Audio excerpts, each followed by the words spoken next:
Hi, welcome at Octo Talks, the podcast where we'll talk about the latest, the greatest, and the finest in AI. We will cover a lot of topics about the latest innovations concerning AI, and today I invited Patrick Debois to talk about a very recent topic, agents. Welcome, Patrick. Well, thanks for having me, Jens. It's really a pleasure to be here, and I'm glad I could kick off the series. Yeah, I'm very happy to have you here because I read about you. You were the godfather of DevOps in Belgium. Wow, that's great.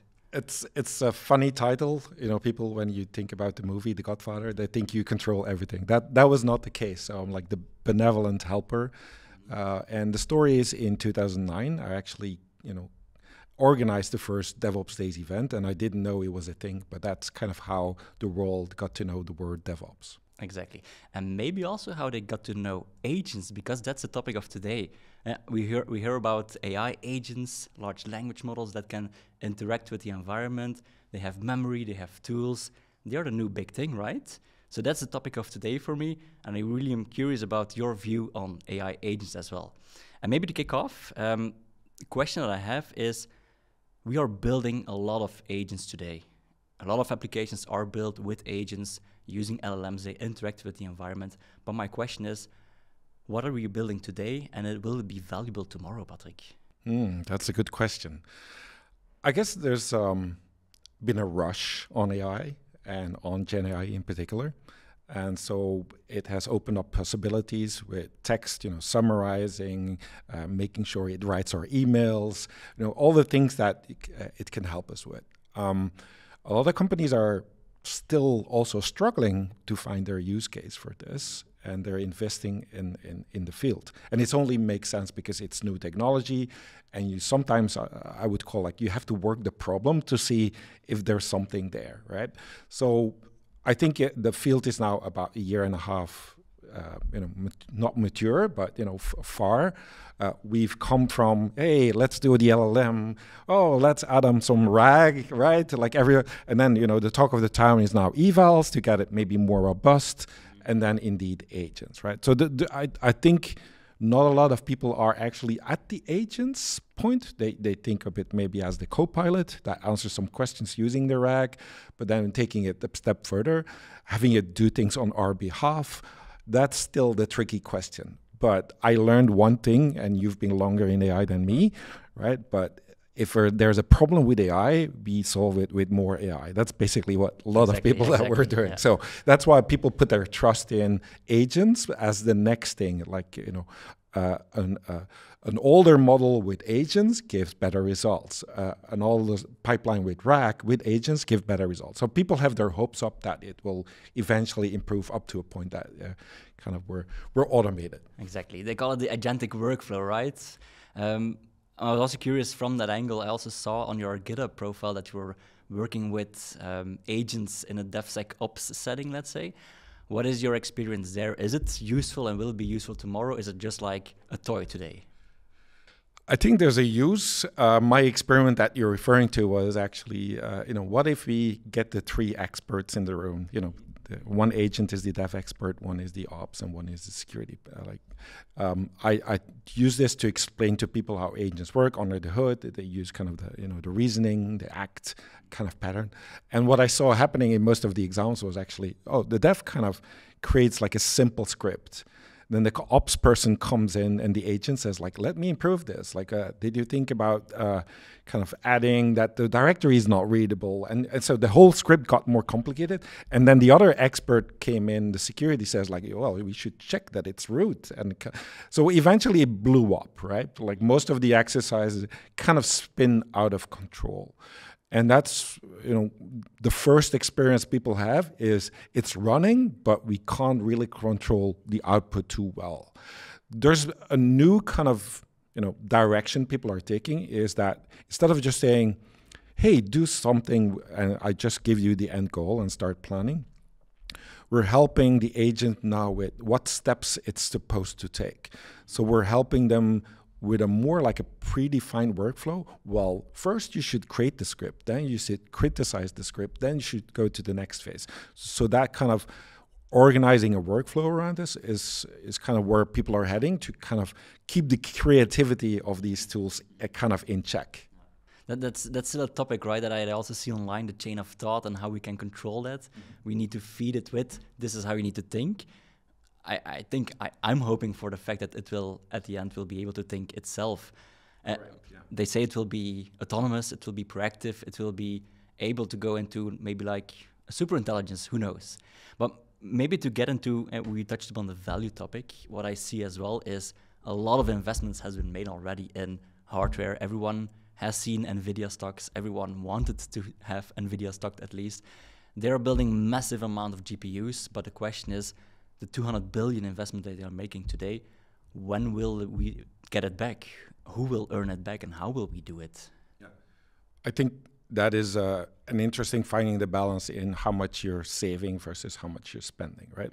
I heard story about, refactoring one file in a code base that costs like $20 internally to a company, right? That's expensive, for sure. But on the other hand, I don't want people to, optimize only for cost, right? So cost will go down. There's a few initiatives like that. The Mozilla has one, don't use a GPU, go on CPU, so they're stretching the boundaries, kind of reusing a lot of the existing hardware in there. We start seeing like virtualization of hardware, where you use like VLLM to host multiple models on the same GPUs. So there's a cost reduction there as well. So you see kind of then the economies of scale are making sure that kind of the costs go down. So I would not, yes, it's a large sum of money, and you always have to keep it in check with what the value is your customers are willing to pay. I'm deliberately not saying what it's worth. It's like what they're willing to pay. But the costs are only going down right now in a good way. That's a good thing, right? What I also read is that, let's say, the 200 billion investment that is made in hardware, give or take the big players, OpenAI, Microsoft, they are taking 100 billion. They are, let's say, putting 100 billion revenue on the flip side. There's still like a big gap. Do you think that will be a huge opportunity for those players as well to expand their revenue in Gen AI, or do you assume that new players will come, startups with agentic workflow topics maybe? Yeah, I think if you look at the typical evolution of a technology, it's rarely that the base is actually be the one that will keep all the money eventually. So over time, they kind of, they're flattened, they'll be challenged. That's what we see with, there's multiple models right now. There's multiple open source models. So they will get like a lot of pressure. Maybe they can keep up and they do extraordinary things, but that kind of, it's always diminishing. It's the ones who put the value closer to the end user who kind of are able to actually charge for this. And I think that's a constant, and I would see this evolve now as well. Of course, if they would step into the game of doing it all themselves, but then you don't create a good ecosystem. So it's a thin line between kind of, overruling the market or just, selling more shovels to the people who are digging for the gold. And sometimes that's the most effective way to get money in the short time. Now you see also those players are like, indeed, like you mentioned, they're balancing between should they provide the shovels or should they provide as well the spades, let's say, to have the gold. Some of them are creating more and more offerings for the customers themselves. Others are like more, we will just stick to, let's say, providing the hardware and the layer on top of it. Question that I have as well is, we talked about the business value of Gen AI, but also mainly from agents. We talked about the big gap of revenue that can be made. I recently also read about having agents being strong on the knowledge side. We had, for a very long time, we had SaaS offerings, products that actually cover, let's say, a process. They're getting closer to each other, right? You have those agents are able to know more. They get into the knowledge market, into the labor market. Those SaaS platforms are providing an offering in that space. So you see that labor and SaaS are getting together. And maybe even some say that the acronym SaaS is not anymore software as a service, but more service as a software. Mm-hmm. How do you look at that in this context? So I would tell you the story. Imagine you're Amazon and you're providing your cloud infrastructure to everybody, right? And you can do that through an API, and they just kind of use whatever is there.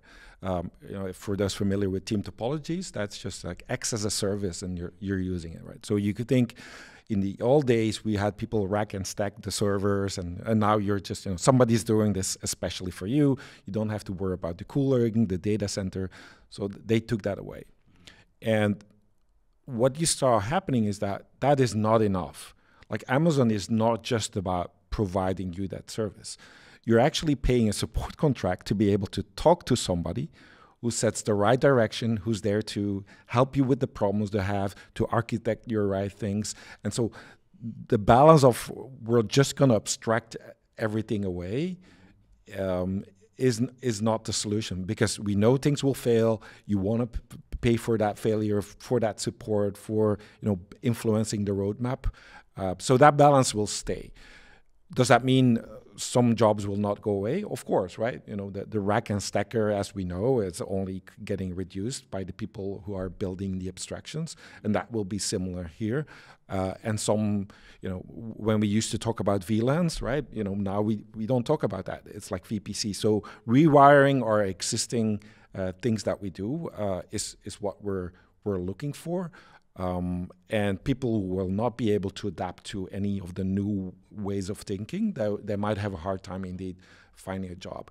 But it's tempting to say that I can just hire labor through an API, and sometimes that's exactly what it does.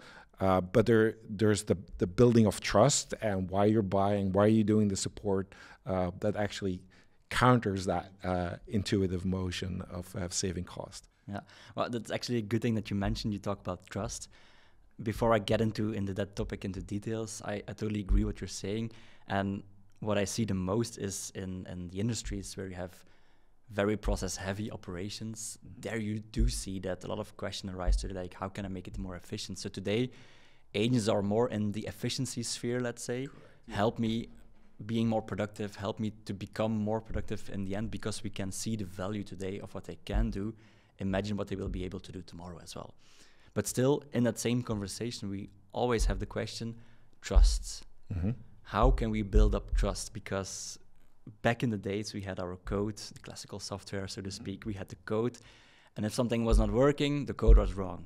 That's it. Then we had the more classical AI, time series AI, you name it. You had your code, your model, and your data. Then you had like 3 variables already, and the code was the most obvious one that could be wrong, but then in data and model, you need to, let's say, iterate and try to experiment and try to measure eval you mentioned before. Check the vibes, as they say. Checking the vibes, indeed. But now you're with Gen AI, and you still have your code, but this is fairly simple, if I can be honest, to actually use Gen AI products. You have your data and your model, but they are a bit like behind a closed curtain. But then you have your prompts, you have guardrails, you have a lot of other components which are maybe less technical, used for trust purposes, let's say. What is your take on building trusts, gaining trust in such Gen AI applications? Yeah, so depending on a third party is not new, right? It's I'll take again any of the cloud providers. People didn't trust them in the beginning. Like, why would I run this on their hardware? So how did they gain our trust? Their availability was definitely something that was there. It was more reliable than our internal IT department. So that is doing the same thing. The different thing with the Gen AI is that, will it always give the same answer, right? We have some livers, right? The temperature and making sure the answers are similar. So we kind of are, what we did in CI/CD, we're now doing with the evals to kind of get like the safety net. But if I take the journey of DevOps, where you had, okay, let's make it work, infrastructure as code, now it's like Gen AI, and then we said like CI/CD, evals. Then we had to create like observability to make sure when something was happening in production, and the guardrails, as you were mentioning. And then we found out like, well, wouldn't it be better if we architect for failure? Because then we can deal with the failure, even if we have all the observability and so on. So architecting for that failure, it could be in small ways. It could be the JSON retry.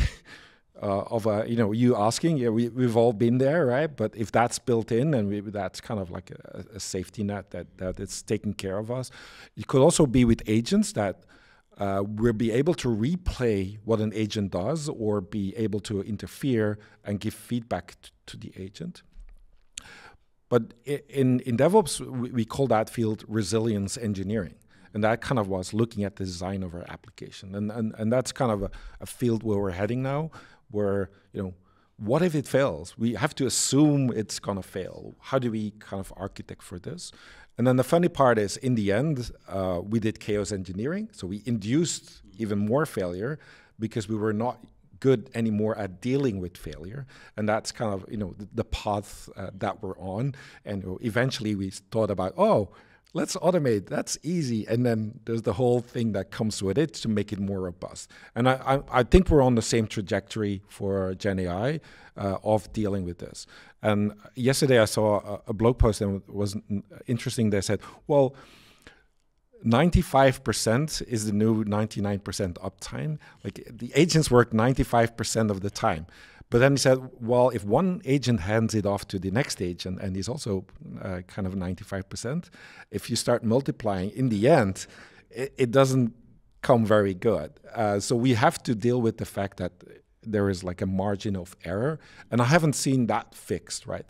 There's a will to improve, like every part of the whole chain is improving, from models to RAGs or you name it, everybody's advancing the field.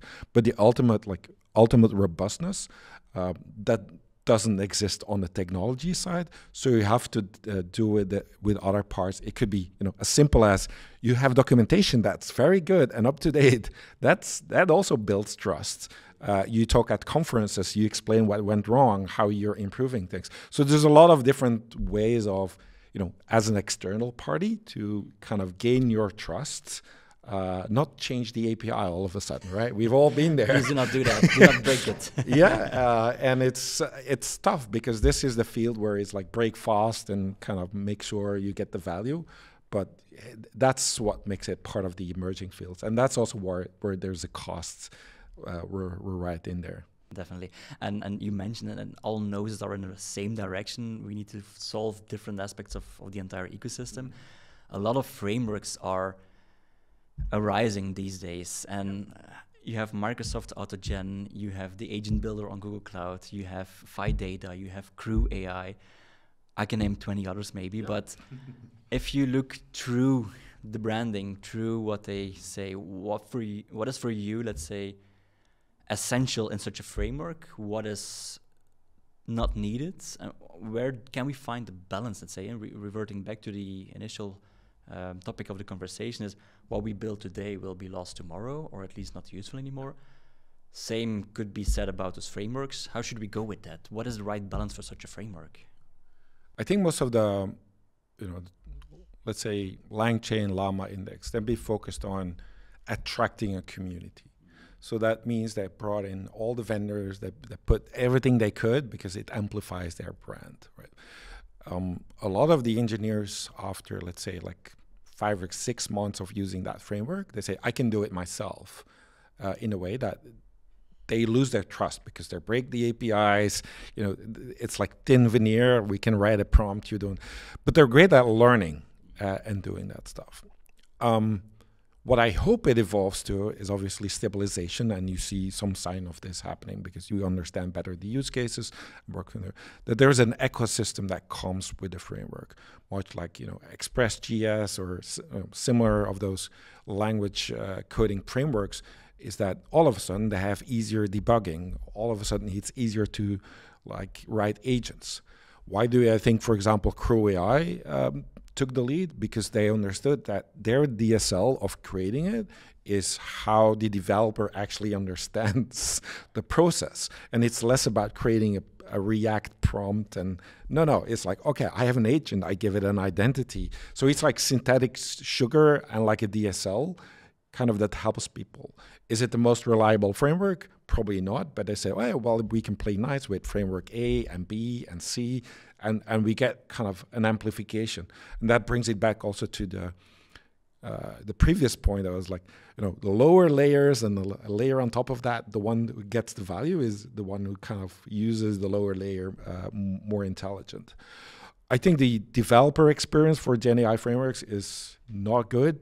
I've seen it over and over again in companies that one of the painful things is the prompt and writing the prompts and rewriting the prompts. In my function as VP engineering, that is a very costly thing to do. If even with a minor semicolon you can break. So that's challenging. And then it's keeping up with the tool set, but that's kind of normal in this area where you have to say like A is better than that. And there's going to be niches, right? DSPY promises to be more on rewriting prompts and taking that pain away. Cryptake is more about bigger data sets and bringing. So you will see them evolve, and obviously Llama Index will be the RAG, and so you kind of are like positions on where their forte is, and then eventually they're all converging to a similar thing they can bring in.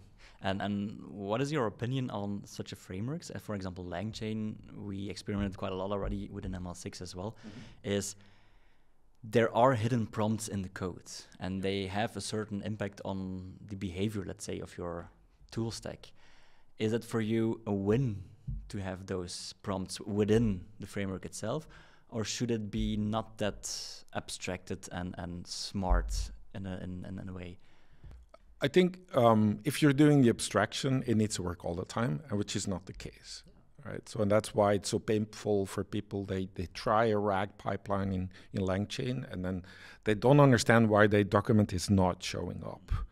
And that's maybe because the chunking is predefined and so on. So they're not helping the developer in a way that it says like, you need to take care of all these little pieces. But obviously in the beginning, you don't know all these pieces, so that's normal.